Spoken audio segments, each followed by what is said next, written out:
Assalamualaikum warahmatullahi wabarakatuh. Perkenalkan, nama saya Rizky Yudi. Saya berasal dari jurusan Ilmu Ekonomi Universitas Negeri Padang. Baiklah, pada kesempatan kali ini saya akan menerangkan, eh, akan melakukan analisis regresi berganda dengan menggunakan aplikasi IBM SPSS. Video ini adalah tugas dari pengantar statistika. Kita mengetahui bahwa regresi berganda digunakan untuk mengetahui hubungan dan pengaruh dari beberapa variabel bebas atau variabel biasa atau biasa kita sebut dengan variabel independen terhadap variabel terikat atau dependen. Tujuannya juga untuk menganalisis besarnya hubungan dan pengaruh variabel independen atau eh, variabel bebas tadi dan jumlahnya yang lebih dari dua. Kita akan menganalisis regresi linear berganda dan uji asumsi klasik. Uji asumsi klasik terdiri dari yang pertama ada uji normalitas, uji multikolonialitas, uji heteroskedastisitas, uji autokorelasi, dan uji autokorelasi. Baiklah,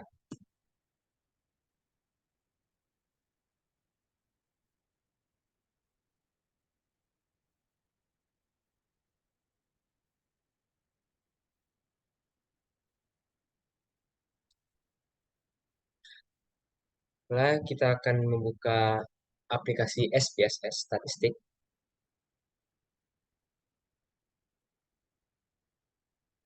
Untuk membuka aplikasi kita membutuhkan jaringan internet ya, teman.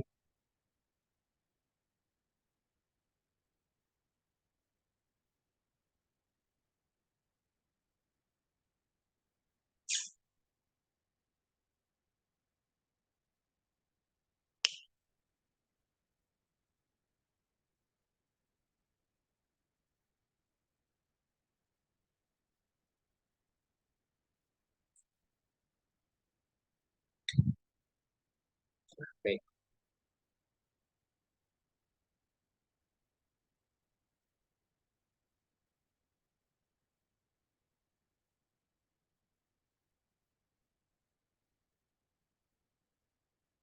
Berikut adalah tampilan dari aplikasi SPSS.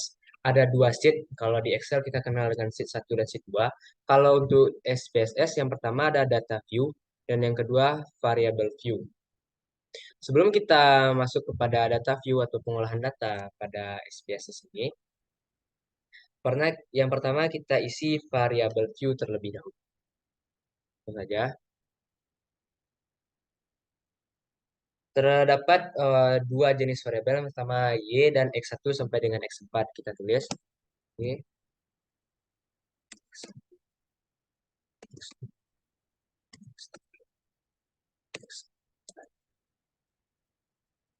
untuk label kita lihat dari data yang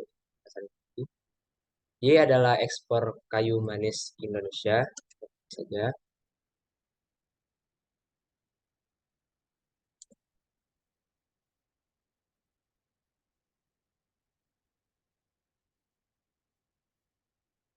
X1 PDB Amerika Serikat.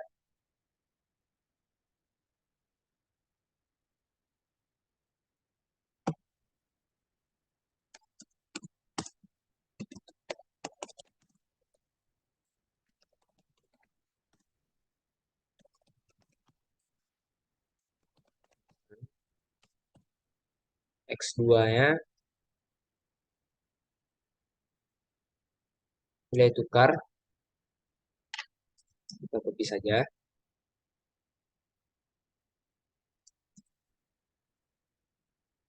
X3 dan X4 harga kayu manis ekspor.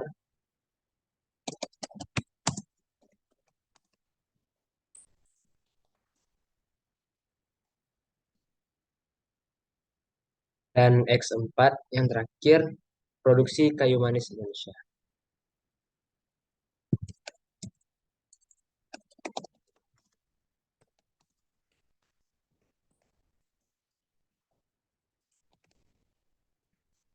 Oke. Untuk desimal, pada data Excel yang kita dapati mengenai ekspor kayu manis, dapat kita lihat hanya variabel X3 yang menggunakan desimal atau memiliki dua angka di belakang koma. Maka pada kolom desimal Y kita nolkan, X1 juga, X2, dan X3 karena dua angka di belakang koma, maka desimalnya kita isi dengan 2 dan 4. Untuk measure kita ganti dengan scale. Semuanya kita ganti dengan scale. Nah, maka langkah pertama kita sudah selesai.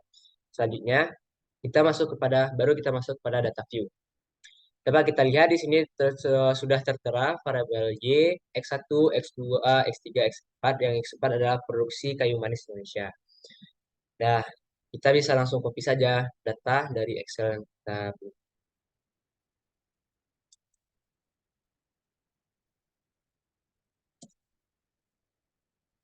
Jika sudah tercopy semua,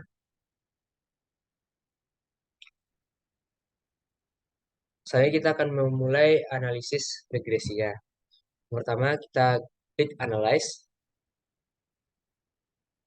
Setelah Analyze, pilih Regression dan pilih Linear. Nah, di bagian dependen, seperti yang kita ketahui, dependen adalah variabel Y. Maka kita klik ekspor kayu manis atau variabel independennya, maka klik ini. Maka dia akan pindah ke dalam kolomnya. Dari PDB sampai harga kayu manis kita blok. Maka kita masukkan kepada variabel independen. Selanjutnya, plots. Untuk Y, kita menggunakan sheet pindah ke Y. Dan untuk X, kita menggunakan continue.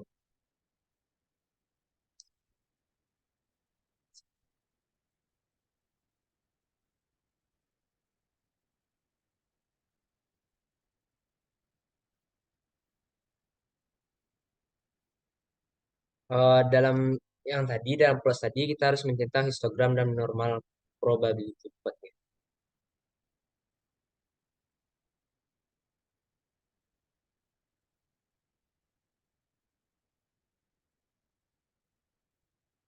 Di bagian statistik, kita harus mencentang deskriptif, collinearity diagnostik, dan Durbin-Watson. Lalu kita continue.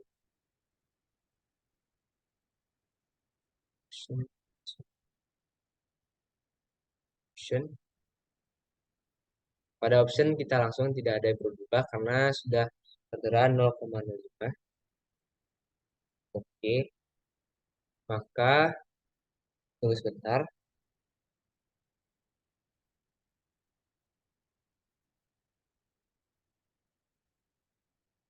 Maka akan keluar hasil seperti yang pada layar berikut.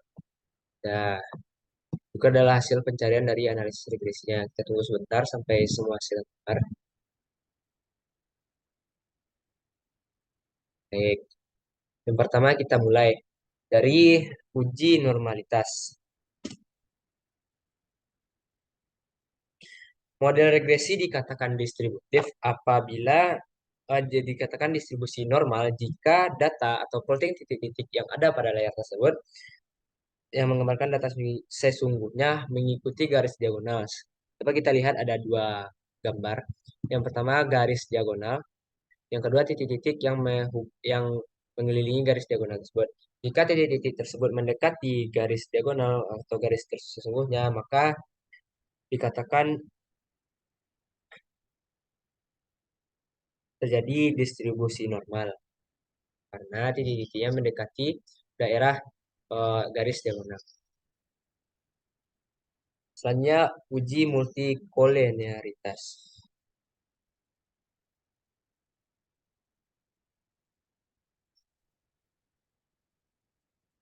Uji multikolinearitas dapat kita lihat dari tabel koefisien. Kalau uh, nilai toleran besar dari 0,1 dan VF kecil dari 10, maka tidak terjadi gejala multikolinearitas. Selanjutnya uji heteroskedastisitas pada dari tabel scatter plot.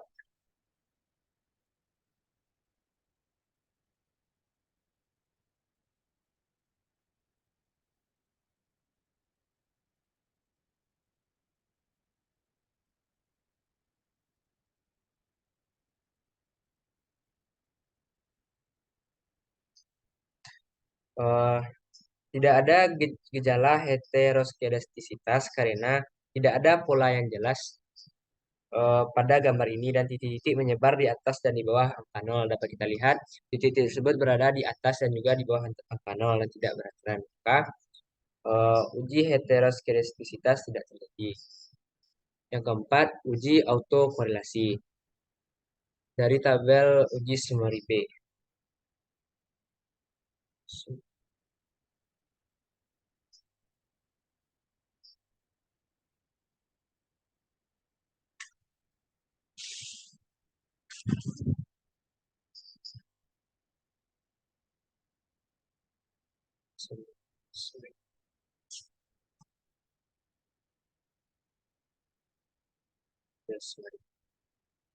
Nilai Darwin-Watson berada antara nilai DU sebesar 1,379 sampai 4 dikurang DU sebesar 2,621. Maka tidak ada gejala autokorelasi. Maka dari data model sumber ini tidak terjadi gejala autokorelasi.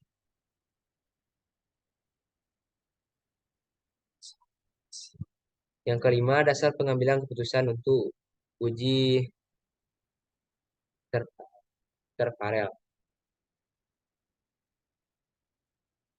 Terlihat dari nilai signifikansi.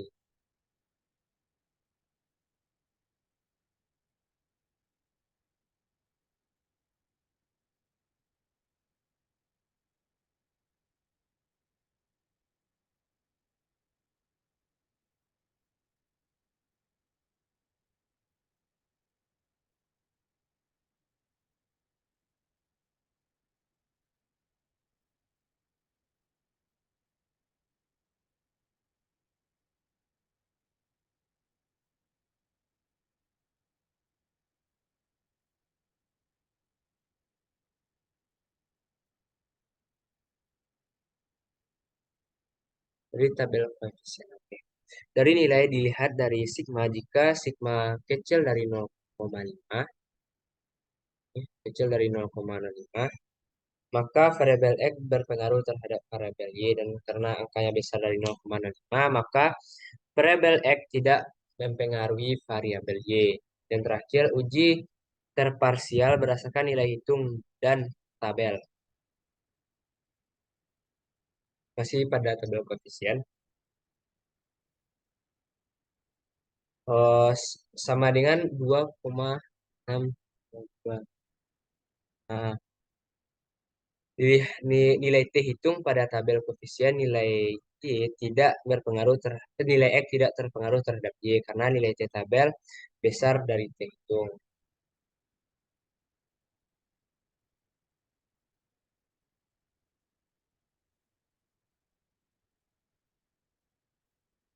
Baiklah, sekian yang dapat saya sampaikan. Terlebih kurang saya mohon maaf. Saya sudahi dengan Assalamualaikum warahmatullahi wabarakatuh.